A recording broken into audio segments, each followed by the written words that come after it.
Olá pessoal, tudo bem com vocês? Meu nome é Luiz Fernando Ferreira, bem-vindos a mais um Handout de Linguística.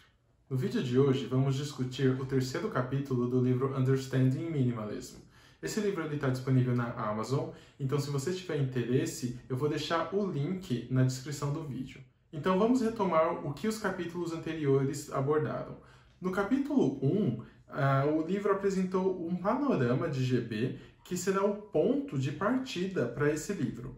No capítulo 2, vimos que a estrutura profunda e a estrutura superficial, que eram super relevantes para GB, se tornam dispensáveis no minimalismo. No terceiro capítulo, os autores vão mostrar que outra noção é dispensável, a noção de governo.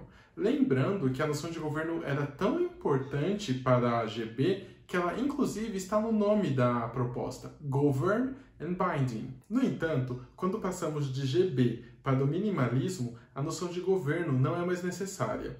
O nome do capítulo é Terra Domains, ou seja, esse vai ser um capítulo sobre papéis temáticos. E o que governo tem a ver com papéis temáticos? Essa noção de governo ela era muito importante em GB para explicar os papéis temáticos, como que eles eram atribuídos. E agora os autores vão mostrar para nós como no minimalismo a gente não precisa de governo para explicar papéis temáticos. Esse capítulo ele está dividido em 5 seções. A primeira delas vai trazer o que é a teoria X-barra. A segunda fala dos argumentos externos, introduzindo a proposta de que o sujeito é interno ao VP. Essa proposta ela é chamada de PISH, que é a abreviação de Predicate Internal Subject Hypothesis. A terceira aborda os verbos bitransitivos e como eles criam um problema para a PISH. A quarta reformula a PISH, de acordo com a discussão dos verbos bitransitivos, e a quinta traz as conclusões do capítulo. Então, bora lá para a discussão. Na introdução, são retomados alguns conceitos da teoria X-barra. De acordo com essa proposta, os sintagmas projetam a partir de um núcleo, que possui um complemento e um especificador. O segundo capítulo vai abordar papéis temáticos e a importância da noção de governo para a atribuição dos papéis temáticos. Então, só para relembrar, o papel temático do objeto ele é atribuído pelo verbo. E os autores mostram que, no entanto, o papel temático do sujeito ele não é atribuído só pelo verbo, mas sim pelo verbo e pelo objeto. Então, eles mostram isso com algumas sentenças. Por exemplo, Jéssica tomou um café. Observe que Jéssica, nessa sentença, recebe o papel temático de agente, ou seja, ela faz uma ação. Já numa sentença como Jéssica tomou uma bronca, ela não é agente, porque ela não faz nenhuma ação, mas sim ela recebe. Isso mostra que o papel temático atribuído ao sujeito não depende, nesse caso, só do verbo tomar, mas do verbo tomar juntamente com o objeto. Tomar mais café atribui o papel temático de agente, enquanto tomar mais bronca atribui o papel temático de paciente ou experienciador. Então, o papel temático do sujeito vai vir do VP inteiro. Em GB, a noção de governo era importante para explicar a atribuição de papel temático. E como que podemos explicar governo? Os autores trazem primeiro uma noção simplificada de governo, em que um alfa governa beta se alfa se comanda beta e beta se comanda alfa. Então, o verbo atribui papel temático para o objeto porque ele governa esse objeto.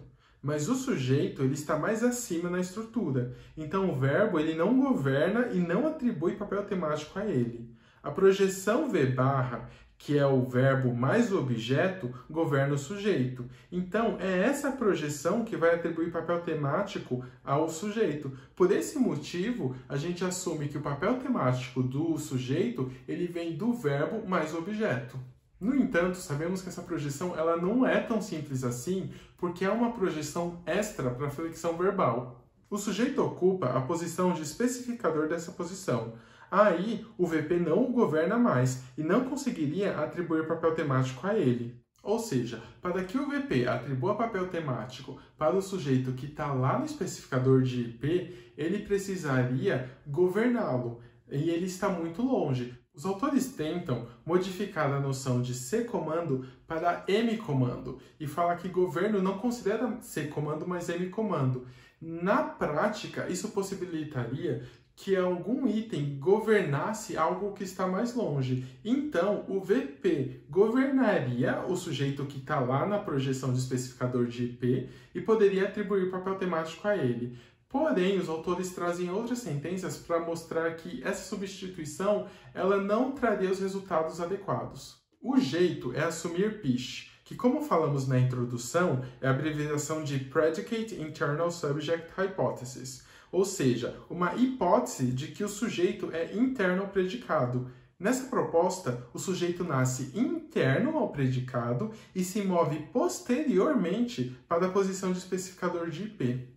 Os autores trazem vários fenômenos para motivar PISH, entre eles quantificadores, ordem de palavras, anáforas, estruturas coordenadas, expressões idiomáticas. Eu não vou trazer todos os exemplos aqui porque ocuparia um espaço muito longo do vídeo. Eu vou apenas falar das expressões idiomáticas. Lembrando que há várias expressões idiomáticas nas quais você tem um verbo e um objeto congelado e você consegue variar o sujeito, mantendo o significado da expressão idiomática.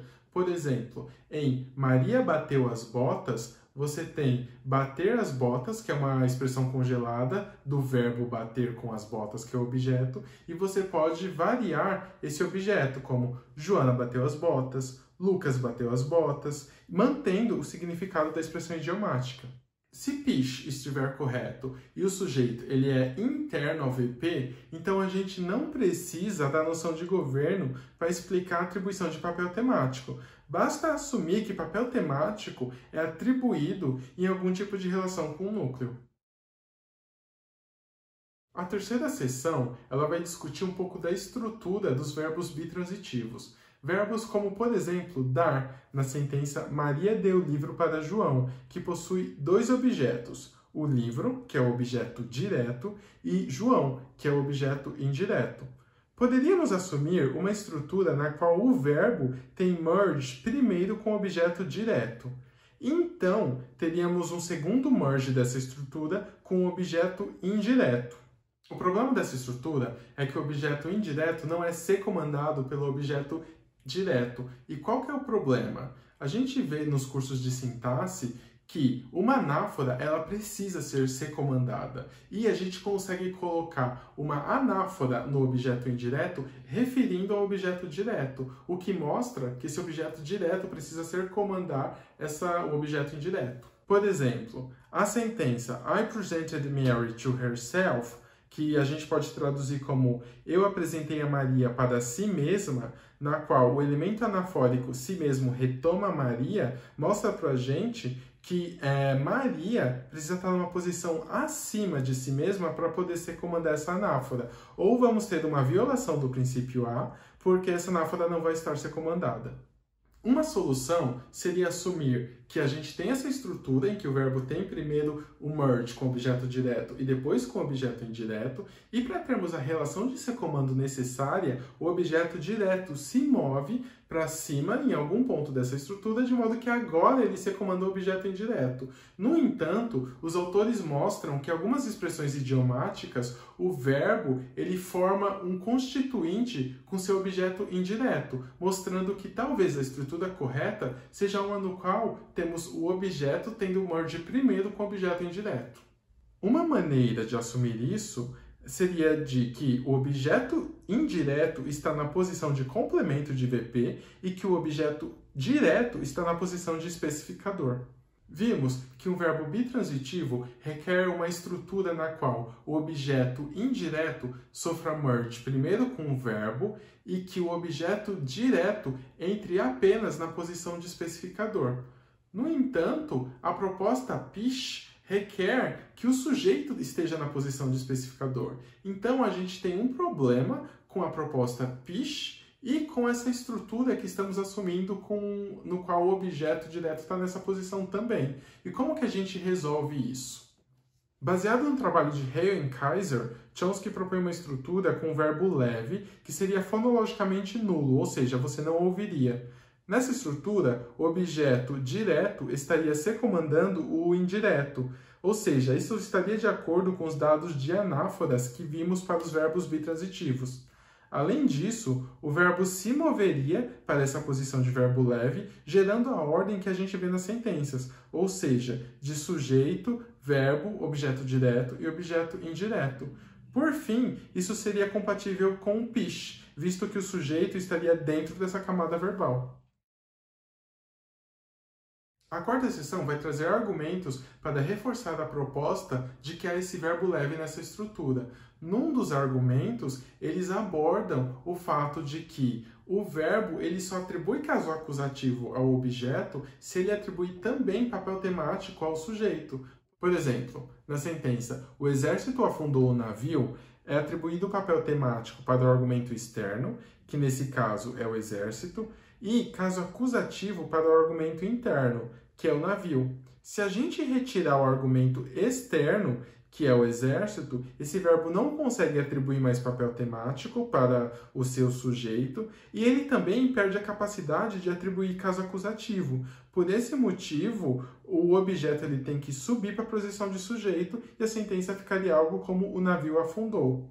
Então, os autores mostram que colocar esse verbo leve na estrutura explicaria essa alternância causativo e coativo, porque esse verbo leve ele seria responsável tanto a atribuir o papel temático para o sujeito, quanto para atribuir o caso acusativo ao objeto. Eles, inclusive, trazem dados de línguas nas quais essas estruturas causativas possuem uma morfologia extra e, de acordo com eles, essa morfologia seria um caso no qual esse verbo leve ele está fonologicamente expresso. As conclusões vão retomar os pontos relevantes do capítulo. Então, vimos que a proposta de Pisch fala que o sujeito ele tem que ser interno a VP. A discussão dos verbos bitransitivos vai te mostrar que a gente precisa de múltiplas camadas para o VP. Então, a gente vai assumir uma camada de VP e uma camada de Vzinho P, que é uma camada para o verbo leve. Se a gente juntar essas duas discussões, a gente vai assumir que o sujeito ele está interno a essas camadas, ou seja, no especificador do Vzinho P, e ele se move para a posição de P. Então, tanto o sujeito quanto o objeto eles estariam na posição do especificador, o sujeito de Vzinho P e o objeto de VP. Então, como eles estão numa posição semelhante, a gente assume que o papel temático é atribuído em relação a essa posição, e você não precisa da noção de governo para explicar a atribuição de papel temático. Então é isso. Se você gostou do vídeo, deixa um joinha para apoiar o projeto. Se você tiver alguma dúvida ou sugestão de como eu posso melhorar o conteúdo do canal, é só deixar na seção de comentários. Muito obrigado. E esse foi mais um Handout de Linguística. O que é ser comandar? Ser comandar? Ser comandar? Não, ser comando. O que é ser comando? Ser comando é... Ela tem uma letra C, não é C de S-E, comandar. Não, é C, de um C. Tá, então segue. Tá.